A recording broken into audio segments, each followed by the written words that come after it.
Olá, tudo bem? Nesse vídeo agora a gente vai tratar um pouco sobre os fatores que influenciam na velocidade de qualquer reação. Nos últimos dois vídeos a gente viu uma introdução à cinética química, à velocidade da reação, como calcular a velocidade da reação. No outro vídeo nós vimos o mecanismo das reações como um todo, o que precisa acontecer para a gente garantir que a reação de fato vai ocorrer. E nesse vídeo aqui a gente vai tratar um pouco sobre os fatores que influenciam nessa velocidade. Então a gente já tratou de complexo ativado em outro vídeo, a gente já tratou de energia de ativação e eu vou usar esses detalhes, eu vou usar essas informações em algum momento desse vídeo aqui.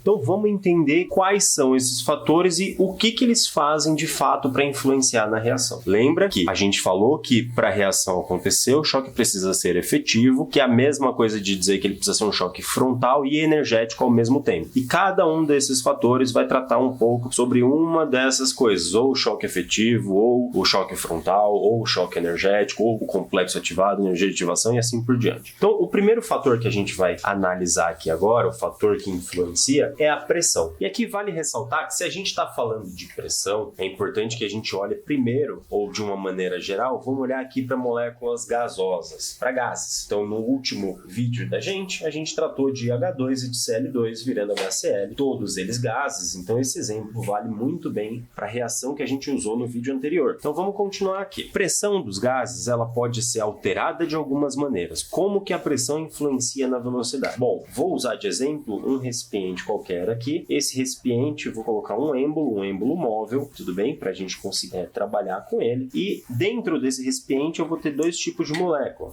Eu vou ter as moléculas do gás vermelho e as moléculas do gás verde. Então, tá aqui eu tenho um monte de molécula e elas estão aqui dentro desse recipiente. Para mim não interessa muito como elas estão, o desenho até ficou um pouco feio. Eu tô usando de rascunho, você não precisa escrever no seu caderno isso daqui, mas você precisa observar bem o que está acontecendo. Bom, inicialmente a gente tem um volume V aqui. Então existem duas coisas que eu posso fazer. Primeiro caso, variação de volume. No momento em que eu vario o volume desse recipiente, eu também estaria variando ou a pressão ou a temperatura. Nesse caso aqui, no recipiente a temperatura constante. Se eu diminuir esse volume, ou seja, se eu trouxer o meu êmbolo para uma região mais baixa, o que eu vou fazer é diminuir o volume e numa temperatura constante, a diminuição do volume aumenta a pressão. Então eu posso diminuir ou aumentar o volume. Nesse caso, nesse exemplo, eu estou falando sobre diminuir o volume. Toda vez que eu diminuo o volume, o que acontece com as moléculas que estavam aqui dentro? Primeiro, as moléculas não conseguiram escapar. Eu estou no recipiente fechado, tratando de gases em recipiente fechado. Então, se as moléculas não escaparam, elas acabaram ficando mais apertadas. Se ficou mais apertada, na verdade, o que a gente fez foi aproximar as moléculas. E todas as vezes que eu aproximo as moléculas, o que eu estou conseguindo fazer? Olha só, para uma reação química acontecer, lembra que precisa acontecer o choque entre as moléculas. Se eu diminuo o espaço onde essas moléculas estão confinadas, eu faço com que a quantidade de choques aumente. Então, o número de choques aumenta. E se aumenta o número de choques, consequentemente, aumenta o número de choques efetivos. Ou seja, quanto mais próximas as moléculas estão, maior a probabilidade delas se chocarem, maior a probabilidade de acontecer um choque efetivo. E toda vez que eu tenho um choque efetivo, eu tenho a reação de fato acontecendo. Quanto mais choques efetivos, maior é a velocidade da reação. Ou seja, toda vez que eu vario o volume, eu mudo a proximidade entre as moléculas. Se o volume diminui, as moléculas ficam mais próximas, acontecem mais choques efetivos e aumenta a velocidade da reação. Então este é um dos fatores, no caso, nosso primeiro fator. O segundo fator, que também é muito importante, é um fator que é até simples de entender, que é o seguinte: Taif, recorrendo de volta ao seu rascunho, imagina que você tem aquela mesma reação que você já tinha usado no outro vídeo. Para essa reação, imagina que eu estou aumentando a quantidade de um dos reagentes dentro do meu recipiente. Imagina que nessa reação, H2 e Cl2 estão aqui dentro e eu coloquei dentro desse recipiente mais hidrogênio. Quando eu adiciono, então a adição de reagente também influencia na velocidade da reação, porque quanto mais reagente eu tenho aqui dentro, mais próximas as moléculas vão ficar. Se elas ficam mais próximas, de novo, vem nesse mesmo processo. processo. Então, a adição de reagente aproxima as moléculas, que consequentemente aumenta o número de choques, então aumento do número de choques aqui também, e você vai colocar embaixo desses choques, vai colocar efetivo, e por último, ou como consequência disso tudo, aumenta a velocidade. Ou seja, essas são as duas maneiras com as quais a pressão pode, de fato, influenciar na velocidade de uma reação qualquer. Então, ou por variação de volume, ou por adição de reagente. Essa ideia sobre pressão, ela é muito importante. Vamos então aí para o nosso segundo fator. O segundo fator também é muito conhecido por nós, que é a nossa temperatura. Taif, como que a temperatura influencia na velocidade da reação? Vamos começar falando então sobre o aumento da temperatura. É um bom jeito de analisar. Quando eu aumento a temperatura de um recipiente, vamos de novo pensar em recipientes gasosos, que acaba sendo mais fácil, tá? Mas isso aqui já pode acontecer para recipientes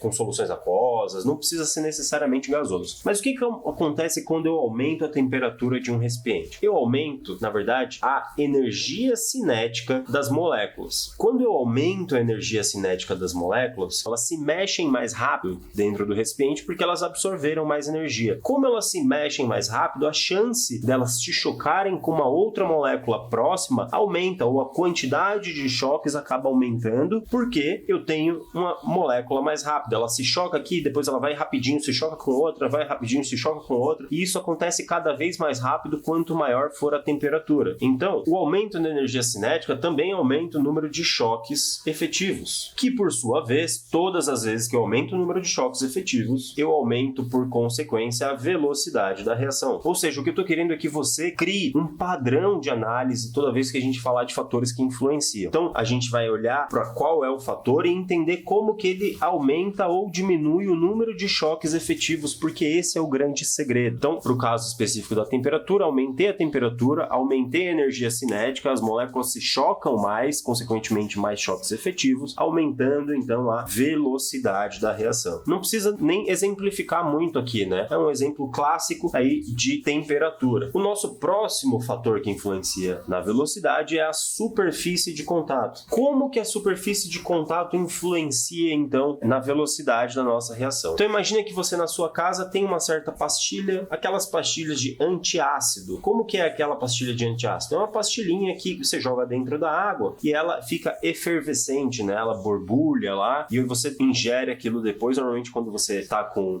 gastrite ou tá com alguma acidez grande no estômago, você toma isso daí. Vou focar aqui na pastilha do antiácido, então existe a versão pastilha e existe a versão que é o nosso pó. Que pó? Aquele pozinho lá que você usa de antiácido, aquele antiácido que vem num sachê. Sabe aquele antiácido que você abre, rasga o sachê e vira ele dentro do copo e fica efervescente? Então, existem as duas maneiras de usar o antiácido. Antiácido em pastilha, antiácido em pó, né? Então, nesses dois cenários, o que você imagina? Quando eu jogo estes dois dentro da água, qual reação acontece mais rápido? A da pastilha ou a do pó? Perceba que toda vez que você joga o pozinho lá dentro, dura cerca de 5 segundos, 6 segundos para todo esse pó efervescer e solubilizar ali naquela reação. Enquanto que quando você joga a pastilha, essa pastilha fica ali por cerca de 30 segundos, 40 segundos, até que ela seja completamente solubilizada no seu recipiente. Então, visivelmente, por um exemplo tradicional que você tem na sua própria casa, você consegue perceber que o estado de agregação, olha, eu não vou escrever isso, mas você vai escrever no seu caderno. O estado de agregação das substâncias ou dos materiais influencia muito na velocidade da reação. De que maneira, Taif? Olha, toda vez que eu tenho um material no formato de pó ou de limalha, por exemplo, em várias questões de vestibular, eles falam muito sobre limalha de ferro. Limalha de ferro são raspas de ferro, né? Então, toda vez que eu tenho uma grande superfície de contato, e aí eu vou escrever contato como CTT, é a abreviação para contato, quanto maior a superfície de contato, gente, maior é a velocidade da reação, porque é maior o número de choques efetivos. Então, de maneira abreviada, eu vou escrever só esses dois, mas no seu caderno você pode escrever: o aumento da superfície de contato aumenta o número de choques efetivos entre os materiais ou entre as substâncias da reação, aumentando então a velocidade. Então, perceba, a velocidade aqui é maior, então você escrever setinha V maior, setinha V menor. Essa velocidade, a velocidade da reação do pó do antiácido com a água é muito maior do que a velocidade da reação da pastilha de antiácido com a água. Então, a superfície de contato influencia. influencia. Taif, como assim? Imagina que eu tenho essa placa de madeira aqui e eu vou jogar essa placa dentro da água. Primeira pergunta que eu faço para você: qual parte da madeira vai ficar molhada? Taif, é óbvio. Essa parte molha, essa parte molha, essa parte molha, as partes laterais molham e essa parte molha também. Ou seja, tudo que tá aqui, que eu tô vendo, vai ficar molhado. Imagina que isso tá acontecendo dentro de uma reação qualquer. Então, a parte líquida dessa reação vai entrar em contato com essa superfície e vai fazer com que a reação aconteça na superfície dessa madeira. Em todas essas superfícies, que são 1, 2, 3, 4, 5, 6 aqui. 6 faces desse meu objeto. Agora, imagina que eu pego essa mesma madeira, esse mesmo pedaço de madeira, passo num triturador e transformo todo este pedaço de madeira em um pó de madeira, um pozinho mesmo. E aí eu pego esse pó e jogo dentro da água. Eu pergunto para você, eu vou molhar mais ou menos partes da madeira? Porque quando ela tá nesse formato, eu molho somente a parte superficial, que é a parte que está em contato direto com a água. Quando eu transformo isso em pó e jogo na água, a superfície de contato, ou a superfície que passa a estar em contato com a água, é muito maior do que a superfície que está em contato nessa placa, neste pedaço concreto de madeira. Ou seja, quanto maior a superfície, maior a velocidade. É essa a ideia que você tem que guardar, que é essa ideia que os vestibulares vão cobrar.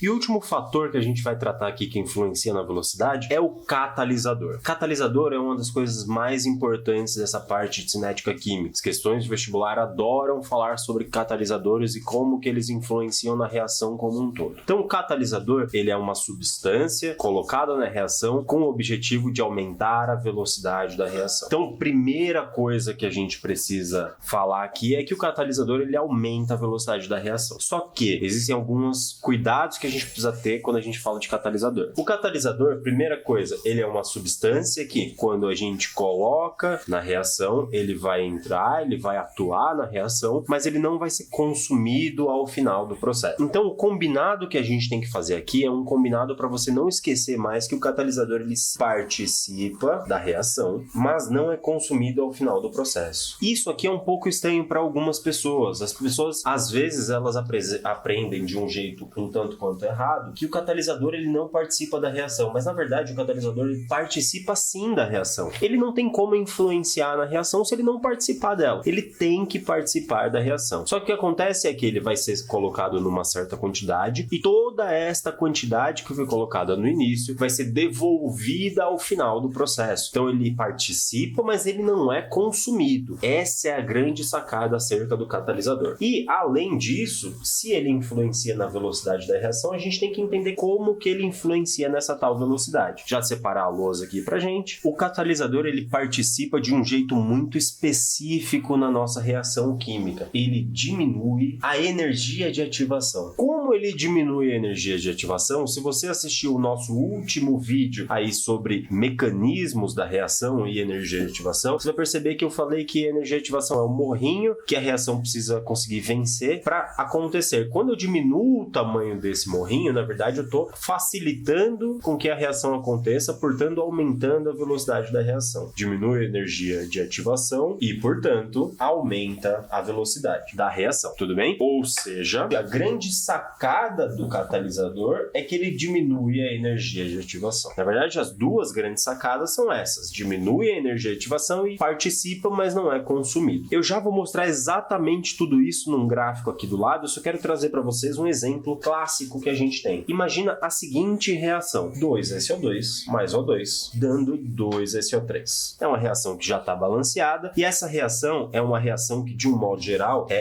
lenta. Bastante lenta. Reação que demora para acontecer. Se você for fazer em laboratório, se divertir aí, você vai perceber que é uma reação muito lenta. Se ela é muito lenta, porque ela tem energia de ativação bastante alta. O que acontece é que existe nessa reação um catalisador que é muito conhecido na indústria, que é um catalisador NO. E o NO, ele atua nessa reação, separando e quebrando essa reação em duas. E aí agora a gente tem que ter bastante calma. O que acontece é que ele quebra essa reação em duas e eu vou chamar de etapa 1 e etapa 2. Etapa 1 é a primeira etapa da reação. O NO, ele vai atuar da seguinte maneira: 2NO mais O2, virando 2NO2. Então a primeira reação que acontece num recipiente que continha esses dois caras quando eu jogo NO é a primeira etapa da minha reação, que é essa etapa aqui, que é uma etapa bem rápida, acontece bem rápido. Eu jogo o NO na presença de O2 e ele rapidamente se se transforma em NO2. Só que depois que esse NO2 está formado e ele está dentro do recipiente junto com isso daqui, o que acontece é que vai ter uma segunda etapa, que eu chamo de etapa 2, que é exatamente o SO2 que ainda não reagiu com ninguém, o 2SO2 que ainda não reagiu com ninguém, vai acabar reagindo com o 2NO2 que acabou de ser formado. E isso vai formar 2SO3, ficou pequeno espaço, mais 2NO. Se você olhar o balanceamento, você vai perceber que o balanceamento está correto. E essa segunda reação também acontece de uma maneira muito rápida. Você vai lembrar que nas reações consecutivas, se eu somar essas duas etapas da minha reação, eu vou chegar na minha reação global. Quando eu somo essas duas reações, eu percebo que eu tenho NO nos produtos e tenho NO nos reagentes. Eu tenho NO2 nos reagentes na segunda e tenho NO2 nos produtos da primeira. Quando eu corto isso e reescrevo o que sobrou, eu percebo que eu tenho 2SO2 mais O2, dando 2SO3. Olha só, exatamente a mesma reação que a gente tinha antes. A grande diferença é que anteriormente, sem a presença de catalisador, essa reação ela era muito lenta. Agora, essa reação é muito rápida. Tudo porque, e aí a gente representa dessa maneira, tudo porque eu inseri NO na minha reação. O catalisador, ele sempre aparece em cima da setinha aqui da reação, tudo bem? Para indicar que é um catalisador. Então, quando eu insiro o catalisador, a velocidade da reação aumenta muito, tudo bem? E aí é assim que o catalisador, ele funciona. Então, perceba que ele participou sim da reação, porque o NO virou NO2, o NO2 que transformou NO de volta. E além de participar da reação, ele não foi consumido no processo, porque os mesmos 2 NO que eu tinha no começo são os 2 NO que eu vou ter no final da última etapa. E isso vai cortar, é como se ele não tivesse existido. Então ele participa, mas ele não é consumido. E agora vamos mostrar como que isso diminui a energia de ativação da reação. Imagina um gráfico para essa reação aqui. O Taif já está falando para vocês que essa reação é uma reação ESO. Se ela é ESO, eu tenho os reagentes num patamar acima e os produtos num patamar abaixo. Então quem são os meus reagentes? 2SO2 mais O2. E isso vai ser meu reagente 100. Independente do que está acontecendo, esses caras são os meus reagentes. E no produto, no final, eu tenho SO3, 2SO3. Bom, Taif, na última aula a gente viu que a energia de ativação, ela vai, é uma energia que vai do reagente até o complexo ativado e chega aqui no final. Eu vou só aumentar um pouco o tamanho disso daqui para facilitar a nossa visualização. Então eu tinha uma certa energia de ativação que eu vou colocar em vermelho, que era a energia de ativação inicial sem catalisador. Vou chamar de sem catalisador, é o SC. SC sem catalisador. Então a energia de ativação sem catalisador era essa daí. O que acontece é que quando eu coloco o meu catalisador na reação, essa reação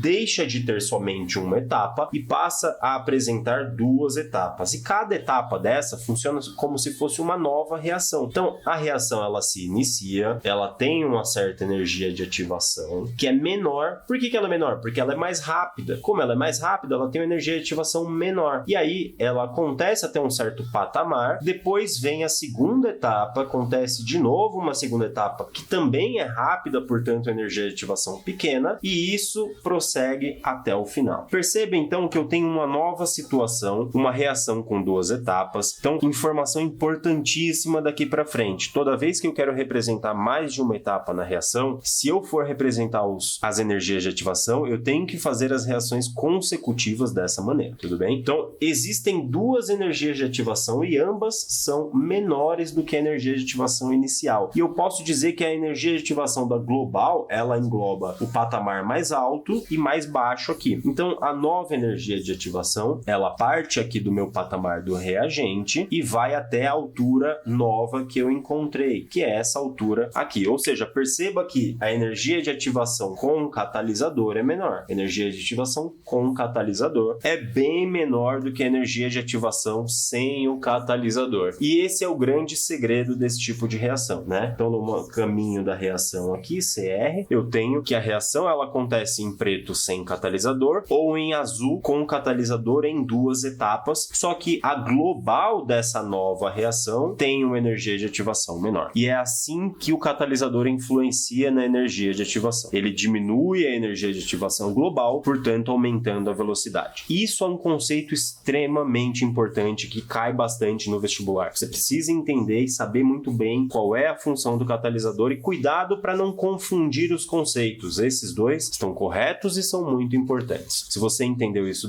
daqui até aqui, você vai conseguir fazer os exercícios que a gente vai fazer aí na próxima lousa e entendeu tudo sobre fatores que influenciam a velocidade. Na verdade, ainda falta um fator que influencia na velocidade, só que ele é tão importante, mas tão importante, que a gente vai fazer um vídeo somente para ele, que vai ser o próximo vídeo aí do conteúdo. Mas foque agora em resolver o exercício que vem agora na sequência e garantir que você entendeu até aqui, beleza? Vamos lá. Então eu trouxe aqui uma questão da FUVEST para a gente fazer agora, e essa questão da FUVEST fala o seguinte: mostrou a reação aqui pra gente, e essa reação é uma reação do hidrogênio sulfato de sódio com o acetato de sódio. Isso vai fornecer então o ácido acético e o sulfato de sódio. É importante que você saiba que esse cara é o ácido acético porque ele fala o seguinte no texto: a reação representada pela equação acima é realizada segundo dois procedimentos: triturando reagentes sólidos e misturando soluções aquosas concentradas dos reagentes.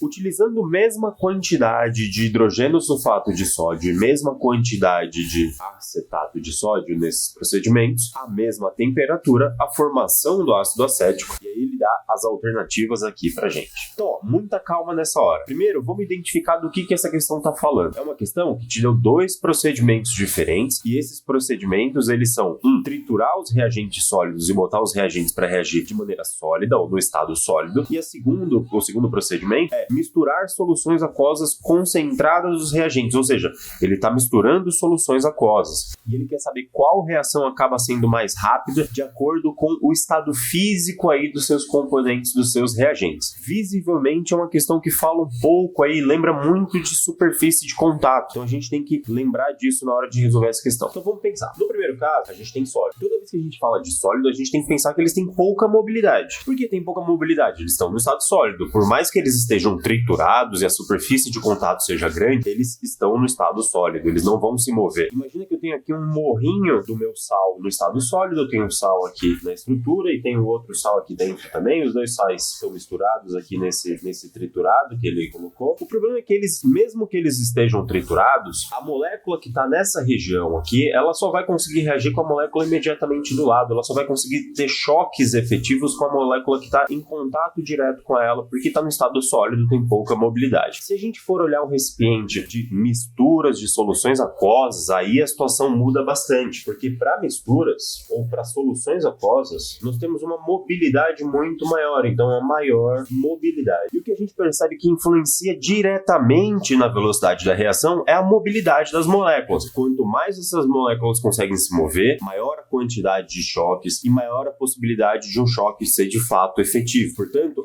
as moléculas ou o recipiente precisa promover maior mobilidade possível para essas moléculas. Por isso que quando eu aumento a temperatura, eu aumento a mobilidade e, consequentemente, aumento o choque. Quando eu aumento a pressão, diminuo o volume, aumento o choque. Então, a função é sempre aumentar a quantidade de choques. E esse aumento da quantidade de choques, ele só vai ser favorecido numa situação em que as duas estão em solução aquosa, né? Comparando, obviamente, essas duas possibilidades aqui. Então, os sólidos têm pouquíssima mobilidade, em compensação, a solução aquosa tem uma mobilidade grande comparada com os sólidos. Portanto, o segundo procedimento é o procedimento que vai me dar maior velocidade da reação. E isso a gente consegue identificar na alternativa A da nossa questão, que fala exatamente o seguinte: é mais rápida em 2, porque em solução a frequência de colisões entre os reagentes é maior. E é exatamente isso que a gente escreveu aqui. Essa é uma questão simples da FUVEST, uma questão que se você soubesse bem esse conceito dos choques efetivos, essa questão sairia tranquilamente. Então, sugiro que você faça aí alguns outros exercícios sobre velocidade das reações, sobre catalisador principalmente, porque são exercícios que podem aparecer no seu vestibular aí no final do ano. Obrigado por ter visto o vídeo até aqui. A gente se encontra no próximo vídeo. Tchau!